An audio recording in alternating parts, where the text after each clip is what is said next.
வணக்கம் சாப்பாட்டு பிரியர்களே, இது நம்ம பழையசொரு பச்சைமொளகா தாங்க. இன்றைக்கி நம்ம என்ன ரெசிபி பார்க்க போகிறோன்னா, இந்த வார குக் வித் கோமாளியில் மைன் கோபி பண்ண வாழைக்காய் கோஃப்தா கறி எப்படி செய்கிறதுன்னு பார்க்கலாம்.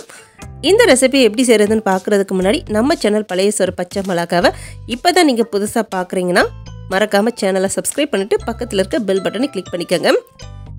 இன்றைக்கி வாழைக்காய் கோஃப்தா கறி பண்ணுறதுக்கு 2 வாழைக்காய் எடுத்திருக்கேன். வாழைக்காவை இது போல் 2 கட் பண்ணிவிட்டு இட்லி பாத்திரத்தில் ஆவியில் வச்சு நம்ம வேக வச்சு எடுத்துக்கலாம்.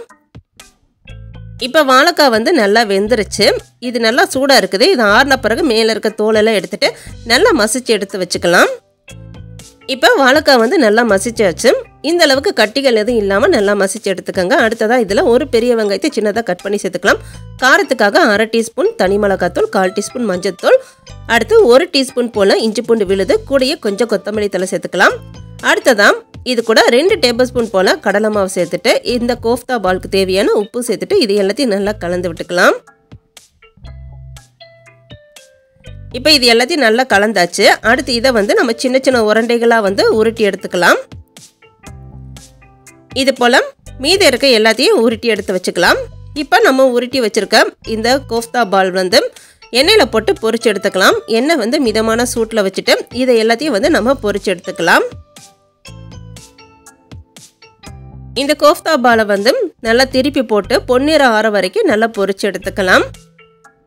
இப்போ இது எல்லாமே நல்லா பொன்னிறமாக பொரிஞ்சிருச்சு பாருங்கள். இந்த அளவுக்கு பொரிஞ்ச பிறகு இதை தனியாக எடுத்து வச்சிடலாம். வச்சுட்டு மீதி இருக்கிற எல்லாத்தையும் இது போலயே பொரிச்சு எடுத்துக்கலாம். அடுத்து நாம் மசாலா ரெடி பண்ணிக்கலாம். அதுக்கு ஒரு பேனில் 2 டேபிள் ஸ்பூன் போல் எண்ணெய் சேர்த்துட்டு எண்ணெய் சூடான பிறகு 2 துண்டு பட்டை, 3 கிராம்பு, 2 ஏலக்காய் சேர்த்துக்கலாம். இது கூட 1 டீஸ்பூன் போல் சீரகம் சேர்த்துட்டு இப்போ இது எல்லாத்தையும் நல்லா பொரிய விட்டுடலாம். இப்போ இது எல்லாம் நல்லா பொரிஞ்ச பிறகு இதில் 5 பல்லு பூண்டு, 1 துண்டு இஞ்சி சேர்த்துக்கலாம். கூடயே 2 பெரிய வெங்காயத்தை ரஃபாக கட் பண்ணி வச்சுருக்கோம். அடுத்து காரத்துக்கு 2 பச்சை மிளகா இதெல்லாம் சேர்த்துட்டு இப்போ இது எல்லாத்தையும் நல்லா வதக்கி விட்டுக்கலாம். இப்போ வெங்காயம் நல்லா வதங்கிருச்சு. அடுத்ததாக இதில் 2 தக்காளி, நல்லா பழுத்த தக்காளியாக 2 தக்காளி இதில் சேர்த்துருக்கோம். கூடயே ஒரு 10லேருந்து 15 முந்திரி பருப்பு சேர்த்துட்டு இப்போ இந்த தக்காளியை நல்லா வதக்கி விட்டுக்கலாம். இப்போ தக்காளி வதங்கும் போதுலேயே இந்த மசாலாவுக்கு தேவையான உப்பு கொஞ்சமாக சேர்த்துக்கலாம்.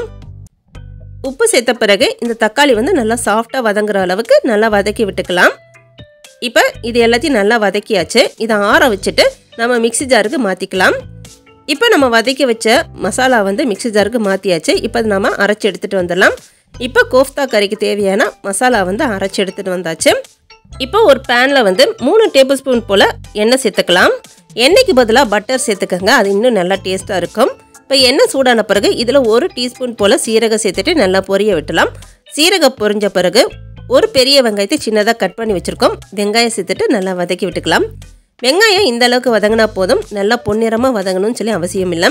இப்போ இதில் 1 டீஸ்பூன் காஷ்மீரி மிளகாத்தூள், காரத்துக்கு 1 டீஸ்பூன் தனி மிளகாத்தூள், 1 டீஸ்பூன் மல்லித்தூள், 1/2 டீஸ்பூன் கரம் மசாலா, 1/2 டீஸ்பூன் சீரகத்தூள் சேர்த்துக்கலாம்.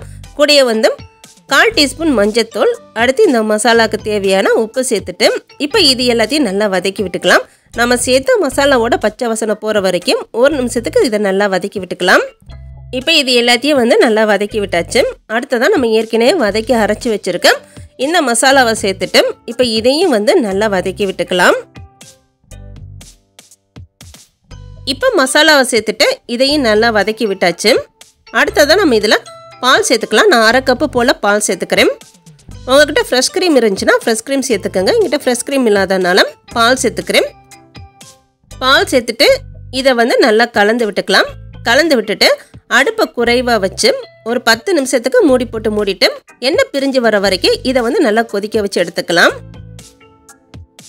இப்போ கிரேவி நல்லா கொதிச்சிருச்சு. எண்ணெய் எந்த அளவுக்கு நல்லா பிரிஞ்சு வந்திருக்கு பாருங்கள். இப்போ இதை திரும்பவும் ஒரு வாட்டி நல்லா கலந்து விட்டுறலாம். அடுத்ததாக நம்ம இதில் 1 டீஸ்பூன் போல் சர்க்கரை சேர்த்துக்கலாம். இது கூட கொஞ்சமாக கஸ்தூரி மேத்தி சேர்த்துட்டு இதை திரும்பவும் ஒரு வாட்டி லைட்டாக கலந்து விட்டுறலாம். இப்போ இது எல்லாத்தையும் நல்லா கலந்து விட்டாச்சு. அடுத்ததாக நம்ம ஏற்கனவே பொரிச்சு வச்சுருக்க இந்த கோஃப்தா பாலை இதில் சேர்த்துக்கலாம். இதெல்லாம் சேர்த்த பிறகு இப்போ இது எல்லாத்தையும் நல்லா கலந்து விட்டுட்டு இதை திரும்பவும் ஒரு 5 நிமிஷத்துக்கு நம்ம நல்லா கொதிக்க வச்சு எடுத்துக்கலாம்.